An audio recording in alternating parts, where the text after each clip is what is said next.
কৃমিজনিত বিভিন্ন সমস্যার মধ্যে অন্যতম প্রধান সমস্যা হলো কৃমিজনিত পেটে ব্যথা।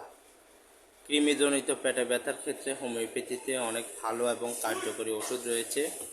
সঠিকভাবে লক্ষণ চিহ্নিত করতে পারলে যে ওষুধটি ব্যবহার হবে ওই ওষুধটিতে ইনশাল্লাহ তার এই কৃমিজনিত পেটে ব্যথাটি ভালো হবে ইনশাল্লাহ। এক্ষেত্রে সাধারণত যে সকল ওষুধ ব্যবহৃত হয়ে থাকে উক্ত ওষুধগুলি হলো যেমন ক্যালকেরিয়া কার্প, ফিলিক্স মাস, স্যাবাডিলা, স্টেনাম, টিউক্রিয়াম, আর্টিস্টা রেডিক্স ইত্যাদি ওষুধ ব্যবহৃত হয়ে থাকে। সেন্টোনাইন, টিউক্রিয়াম, সিনা।